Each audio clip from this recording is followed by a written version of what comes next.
This is Jeri Warhaftig. I'm the president of the ISGB, showing that we have two techniques that result in very nice little spacer beads.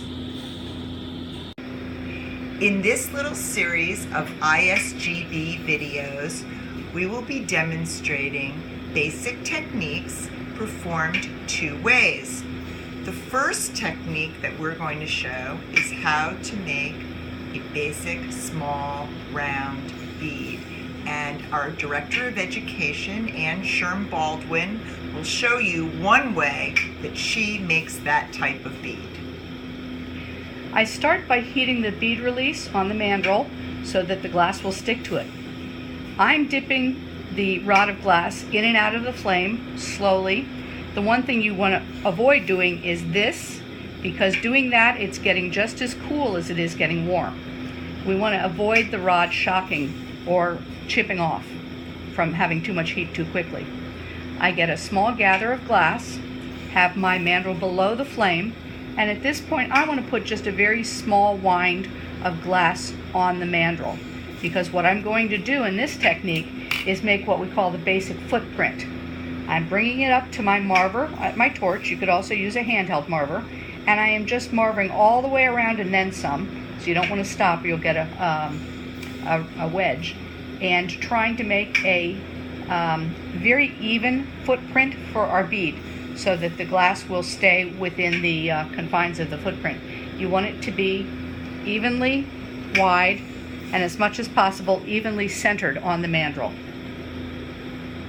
If it's not perfect, that's okay. So I'm going to reheat my glass rod, it won't take as long this time, and get another larger gather of glass. I'm keeping my bead either right above the mandrel, right above the flame to keep it warm, or right below to keep it warm.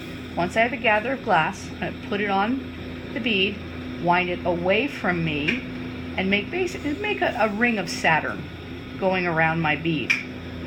And then this part I think is kind of magical.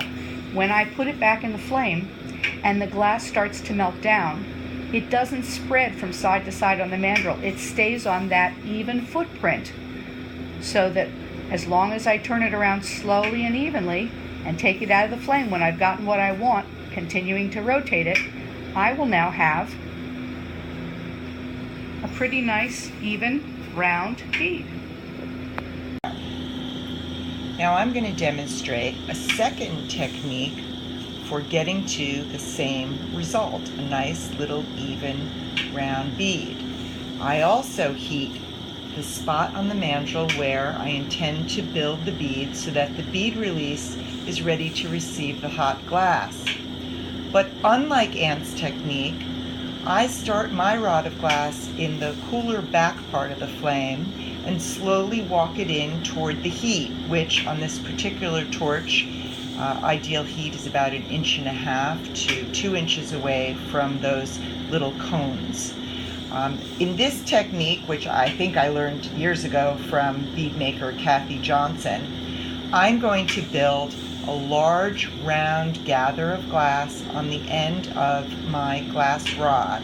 And by tipping the cold end toward the table, I can really grow a fairly large gather and keep it without it getting floppy and out of control. I'm then going to come above the flame. I'm rolling the mandrel in my hand away from me, and I'm going to let that entire large gather drip down onto the mandrel and melt its way around the mandrel into the round bead. And with a little bit of heat, that bead is round and symmetrical pretty quickly. I like to hold it in my right hand for any finishing that I need to do.